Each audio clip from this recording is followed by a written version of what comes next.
Are you suffering any ill effects from the cipher? I just need some time to let this cipher do its thing. I might be able to help you. I am an expert on the Protheans. If I join my consciousness to yours, maybe we can make some sense of it. Do it. Hurry. We don't have much time. Relax, Commander. Embrace eternity.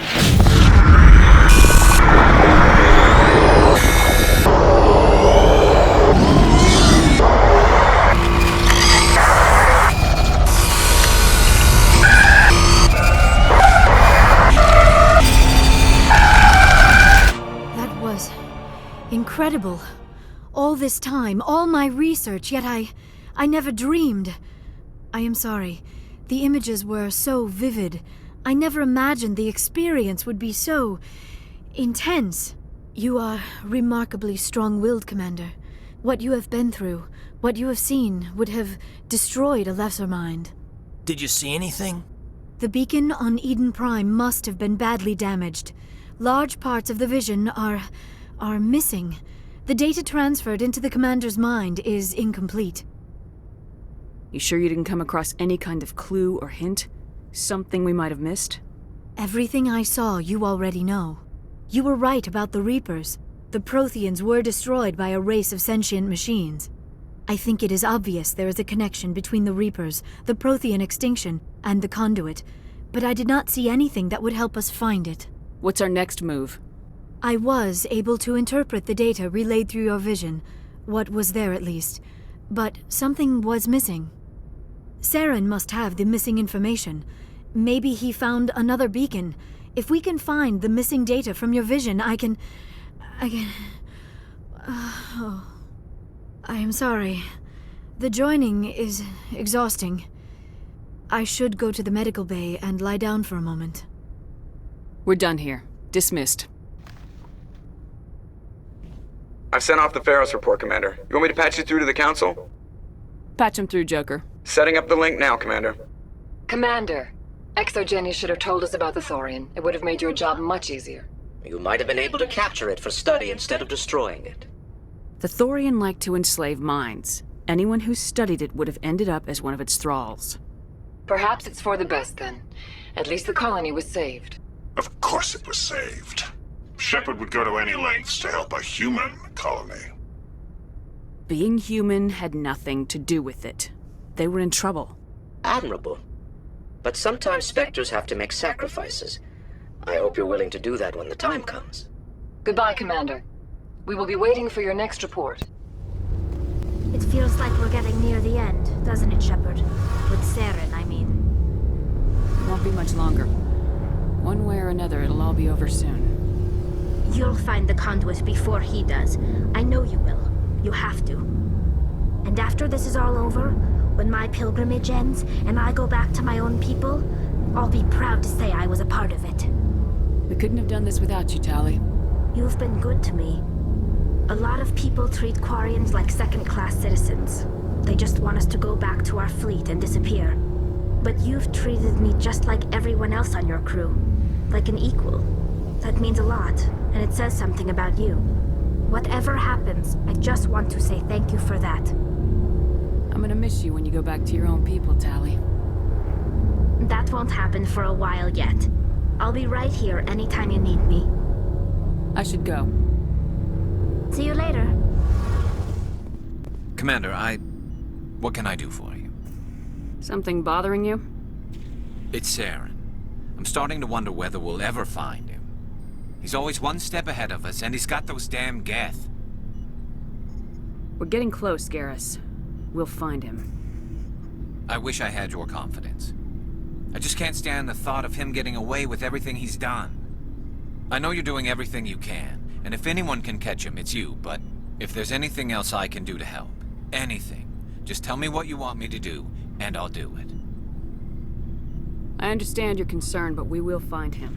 Just make sure you're ready to go when we do. Yes, ma'am. You can count on me. Thanks for hearing me out. I appreciate it. Can I ask you something, Commander? What is it? Are you worried that the Council might be protecting Saren? I mean, they were really dragging their heels before. What if we find him, bring him back to the Citadel, and they refuse to act? I get the feeling this isn't a question. Speak your mind, Garrus. Well, maybe we shouldn't give them the chance, Commander. In my opinion, Saren's too dangerous to be kept alive. Too much could happen. He could escape, or the Council might let him go. If we find him, when we find him, I say we make sure we stop him permanently. I'm glad you see it that way. I never had any intention of capturing that bastard. When I see him, he dies. Good. The Council won't like it, but they can't stop you either. You see, this is why I want to be a Spectre. You never have to worry about bureaucratic idiots making a mess of everything. Just make sure you're ready when it happens. Yes, ma'am. Shepard, So you'd rather be a merc than help your people? I'm a fighter. It's what I do. Aren't you at all worried about what will happen to the Krogan? What the hell do you want me to do about it, Shepard? I'm tired of sticking my ass on the line and getting nothing for it. So you're just giving up on your people? I gave up on fighting for a lost cause. I'm not like you, Shepard. I'm no hero. Bottom line, killing for credits simplifies things. You ever think about helping your people? I try not to. But there's a lot of Krogan mercs out there. I'm always running into them. Half the time I'm being paid to kill them. But that's just part of the job. You don't get to pick who your enemies are. How long have you been a merc? Long enough. I took my first contract right after I left my home system. It's good work if it doesn't kill you. I get the feeling you enjoy your work. Sure. You get to see the galaxy on someone else's credits, and most days end with a good fight. I've tried more organized fighting, private armies and such, but it gets too messy. I fight best on my own, or in very small groups. I don't like people relying on me, and I bloody well don't like relying on them. So long, Rex. Shepard.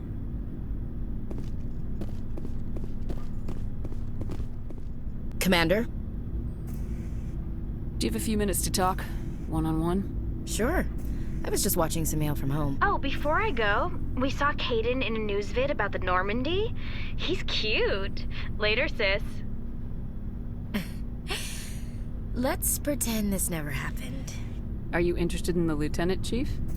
Fraternization is against regulations, ma'am. Don't ask, don't tell. What's up? You didn't come by to eavesdrop on family mail. Your family seems to be important to you. Yeah, we've always been close. Me and my sisters especially. With Dad on duty so much, I had to help Mom raise them. After helping raise them, your sisters still talk to you? Amazing. Things were tense between Sarah and me for a while. Then we bonded. Sounds like a story. Feel like sharing? Sarah got herself a boyfriend who wanted to go faster than she did, Mike. I didn't think he was a bad kid, just pushy. Lynn would send me these worried vid mails, and I'd tell her to relax. Where were you when this was going on? I was on active duty. Sarah's graduating high school this year. This was only a couple of years back. They were on Amaterasu. At the time, I was assigned to Chernobog. Same cluster, but a dozen Hellwire away. Close enough to talk regularly, too far to make it back in an emergency. I couldn't afford a fast packet flight. If he really liked her, he wouldn't be pushy. Yeah, of course. If he didn't ask at all, I'd wonder if he thought Sarah was ugly. Damned if you do, damned if you don't. Mike thought they'd go for a romantic walk in the woods, 'cause he figured it was past time they did the deed. She levered Mike face first into a tree and left. Didn't have a scratch on her. Good thing Mom and Dad had us all learn some kind of self-defense. I took emergency leave and walked Sarah to school for a few days. You said all of your sisters learned self-defense? Lynn did pistol practice, but didn't like it. She's kind of nervous. Sarah took Aikido. Abby decided to learn the sword. She always was a little weird. Likes big skirts and tops you have to tie her into. They do great things to her figure, though. So, what did you learn? One of Dad's friends taught me Marine hand to hand. You traveled all the way home to walk your sister to school. It was only a dozen light years, like a day's cruise. It's not like I was going to Earth or something. My last day out, Mike was waiting for us. Sarah had told her friends, so everyone at school knew what he did. He wasn't happy. I wanted to snap him in half, but Sarah gave me this look, this let me handle it, I need to do this alone look.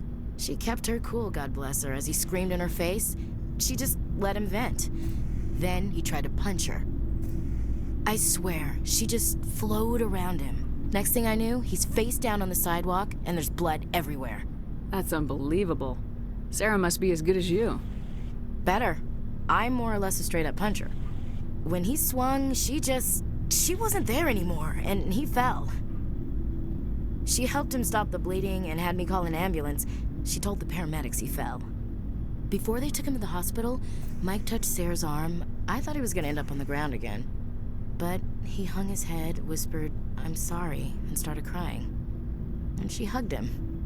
The Williams women are a decisive bunch, Commander. We do things when we're ready. Not before, not after. Your sister's something else. But you didn't mention your father at all. Was he on deployment? Dad always wanted to serve in space, but he wanted us to have real ground under our feet. He'd say, space is beautiful, but you can't raise a family there. I cannot rest from travel. I will drink life to the lees. All times I've enjoyed greatly, have suffered greatly, both with those that loved me and alone. For always roaming with a hungry heart, much have I seen and known, cities of men and manners, climates, councils, governments. I didn't know you liked classical literature. Ulysses was my dad's favorite poem. Every time he shipped out, he recorded me reading it. He had a dozen versions when he retired. Does he still like it? I sure hope so. I read it to his grave every time I go home. Dad passed on a few years back. He's probably still watching, though. You mean from wherever we go after death? Dead on, Skipper. He's with God now. That's not a problem with you, is it? That I believe in God? You know that old saw, there's never an atheist in a foxhole? Well, I've been in a lot of foxholes. Yeah, I guess you have. I've met a few people who were really weirded out by my faith. Because I work in space, I can't believe in a higher power? Jeez. Hello, have you people looked out the window? How can you look at this galaxy and not believe in something? I should get back to my duties. Didn't mean to take up so much of your time. Dismissed, Chief. Ma'am.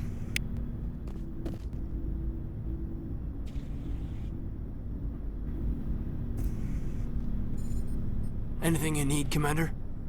Just trying to get a sense of where the crew's at. Thoughts? I didn't figure you'd have time to talk with all that's going on. There's gotta be some xenobiologists who want to read about the Thorian. The paperwork will keep.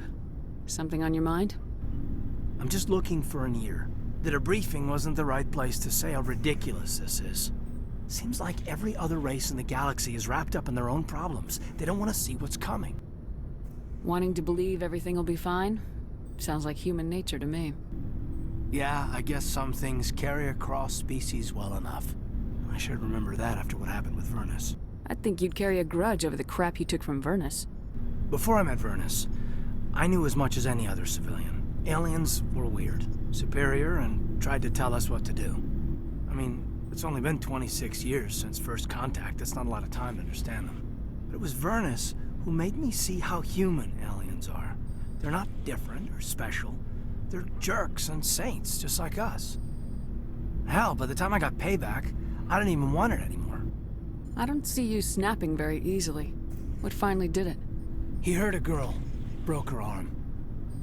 She reached for a glass of water instead of pulling it biotically. She just wanted a drink without getting a nosebleed, you know? Like an idiot, I stood up. Didn't know what I was gonna do, just something. And Vernus lost it. beat the crap out of me, kept shouting how they should have bombed us back to the Stone Age. And that's when the knife came up.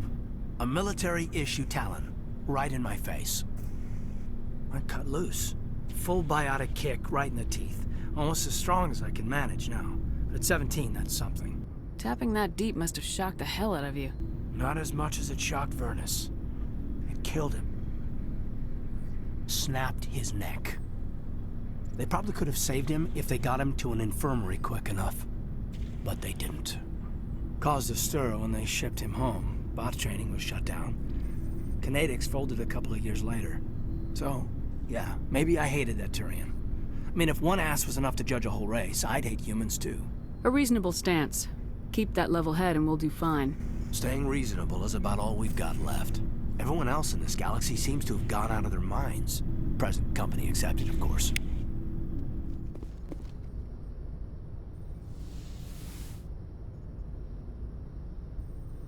Commander, are you coming to check up on me? You look much better. How are you feeling? Dr. Chakwas assures me I am going to be fine.